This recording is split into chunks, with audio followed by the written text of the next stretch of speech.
দুপুরে খাওয়া হয়নি, এখন রাতের বেলায় খেতে বসছি। এই যে সকালে খেতে খেতে রেখে গিয়েছিলাম মাছের মাথা, আর এই যে এক পিস মাছ, মিষ্টি কুমড়ার খোসা ভাজি। এই হচ্ছে আমার রাতের খাবার। তো খাবারটা খাই, তার আগে আমি যেটা করি সেটা করে নিই।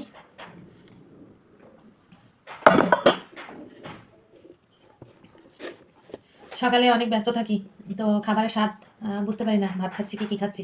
মনে করি দুপুরে একটু শান্তিতে ভাত খাবো, সেটাও হয় না। রাতে নিয়ে এখন বসছি। তা যাই হোক, আমাদের মধ্যবিত্ত ফ্যামিলির জন্য এভাবে আল্লাহ পাক রিজিকে লিখে রাখছে, তাই আর কি এভাবেই খাচ্ছি। বিসমিল্লাহ।